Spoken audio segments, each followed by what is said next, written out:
नाम पूर्वी पाकिस्तान कहा जाता। और पूर्वी पाकिस्तान में जब युद्ध चल रहा था तो वहां जिस तरह की स्वरूप दिखने को मिलते थे हिंदुस्तान के सैनिकों को, पीड़ा होती थी।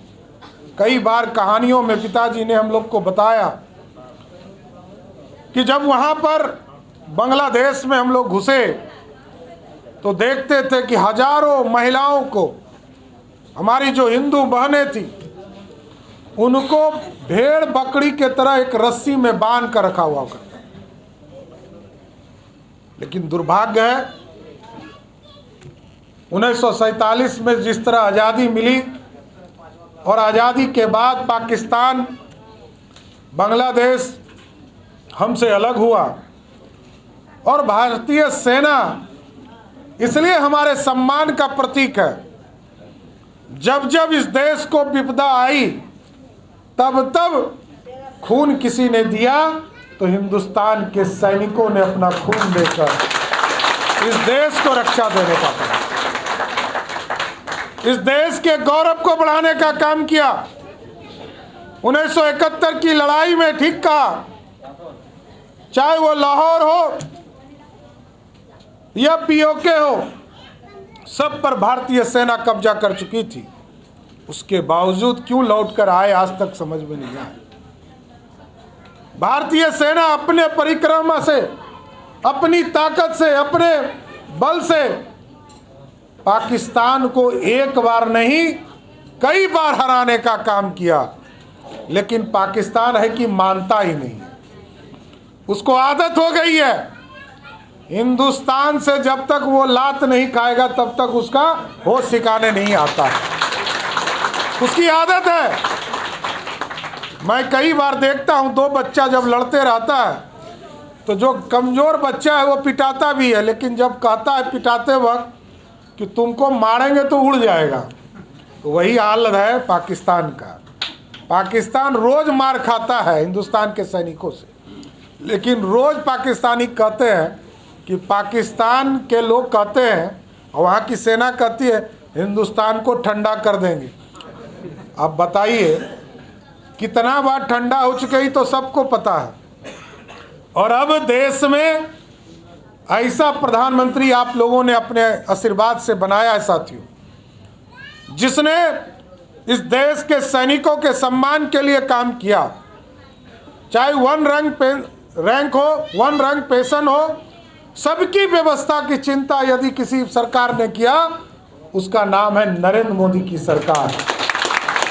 और सैनिकों की चिंता लगातार कर रहे हैं और आज तो खुला हाथ छोड़ दिया है।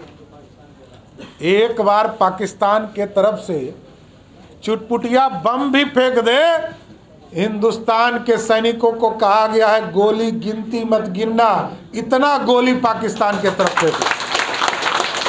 आज तो देश बढ़ रहा है।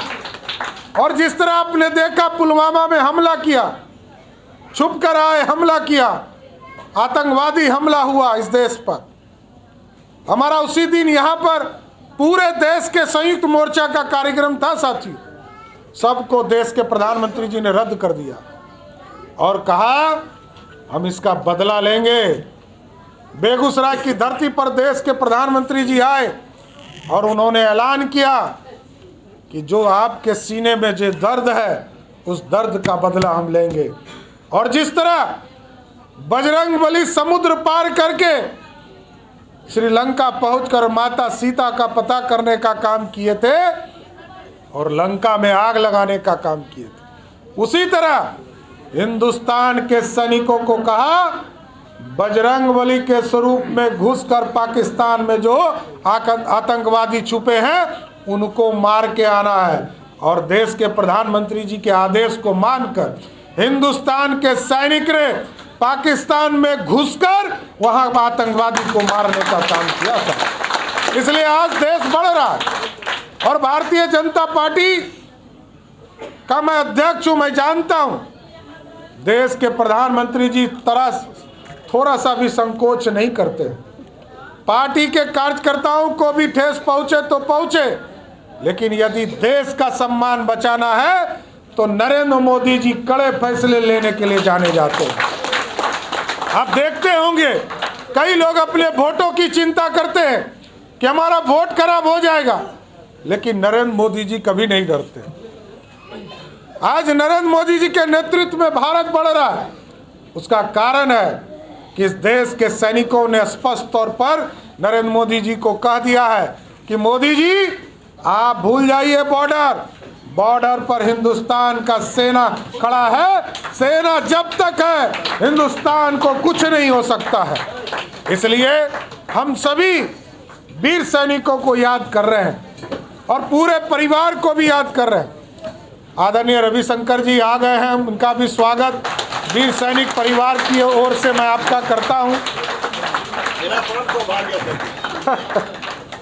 तो मैं यही कहूंगा कि जो